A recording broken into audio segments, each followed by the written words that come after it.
The sunrise hits my face like pouring whiskey on a fire. Woke up with a t-shirt on, I'm pretty sure belongs to a stranger. Last night I know we laughed too hard, I think we spilled some drinks and tattooed some ink. Wild hearts don't waste no time, when we live the nights no one remember. I sing the blackout blues, but there's a smile behind these cloudy eyes.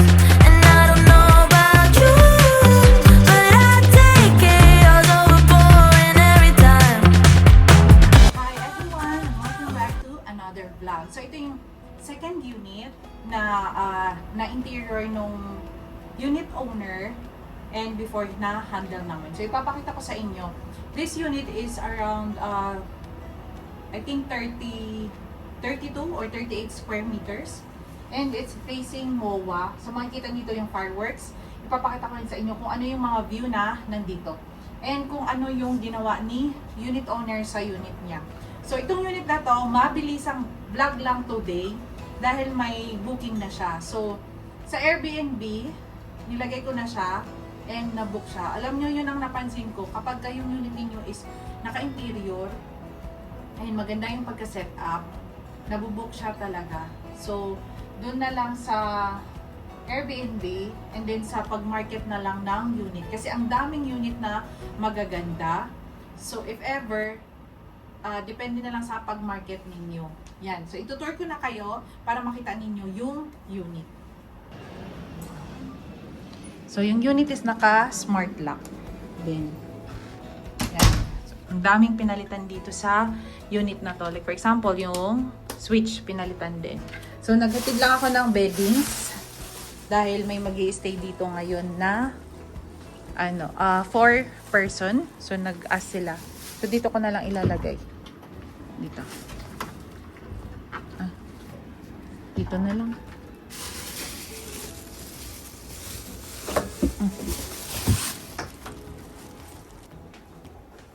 Ito yung kitchen area. Yan. And kompleto na to. Maraming nilagay dito ang unit owner. So if ever na mag-staycation kayo, kompleto na siya. Yan.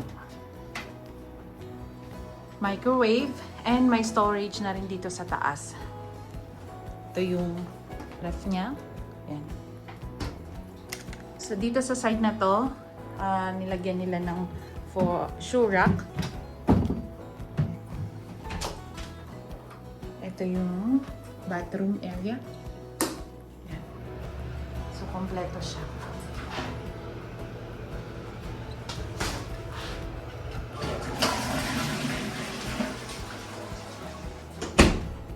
Sa area na to, makita ninyo ang lawak talaga niya.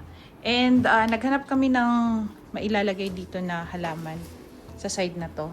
Dahil gusto ni owner, may halaman siya dyan. Yan, ang ganda. Simple lang yung area na to, hindi masyado. And ang dual purpose pala to, itong nandito. Nagagawa siyang table and nagagawa rin siyang upuan. Pwede rin siyang upuan. So, hindi ko siya may papakita kasi sinet up na namin na yung sofa niya is nagiging sofa bed. Yan. So, area na to, ang accent color niya is royal blue. And yung partition, ni-remove ni unit owner. Ang pinalitan niya ng glass partition na may curtain. Yan. So, dito, yung vanity area. So, both side, elegant siya tignan. So, yan. And facing ng MOA. Same here, ang lawak kasi short tree siya. So ito yung globe. Ito yung Ferris wheel sa MOA ay. Kitang-kita niya talaga. Hopefully nag-enjoy kayo sa mga pa-zoom ko. Ito yung reclamation area. Ayan. So ang lapit lang sa SM Bay. So marami pa ang development. So doon sa kabilang area, ito yung sinasabi ko sa inyo na ginagawang SMX convention na makalaki.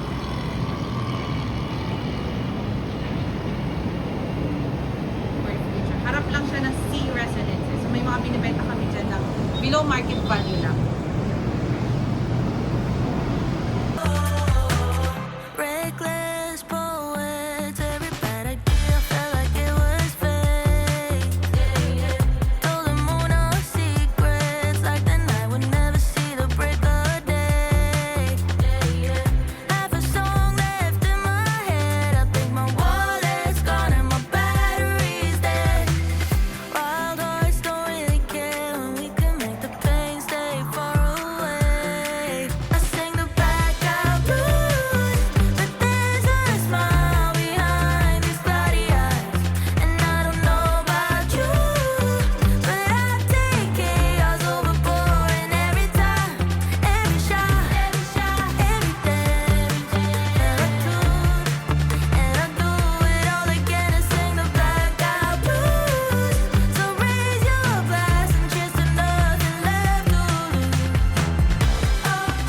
oh, oh, I sing the blackout blues, but there's a smile behind these cloudy eyes. And I don't know about you, but I So, ito lang. And thank you sa lahat and Merry Christmas. And hopefully, maging masaya kayo ngayong Pasko. So, if you want to contact us for any services about real estate, just email us at dalepublico@gmail.com or you can message me directly Viber, WhatsApp sa 0927-434-7488. Yan. So, thank you. See you in my next vlog. Habol ako kapag meron pa akong iba. Sobrang ano lang namin ngayon, ang dami namin ginagawa talaga ngayon kasi mag-holiday, pina-finalize namin yung sa Airbnb, sino ang cleaner na papasok, and then nag-Christmas party na rin kami, i-upload ko din dito para makilala ninyo yung Team Dale. And ano pa ba? Sa ngayon, ang mga development within MOA area, so ipapakita ko sa inyo by January lahat kung ano yung mga development, ano yung mga improvement, and more on vlogging na talaga yung gagawin ko para mapakita ko sa inyo. And yung sa, may update pala sa mga unit owners sa Shore 1, Shore 2, Shore 3. Alam ko lahat, magtataas po ng association dues.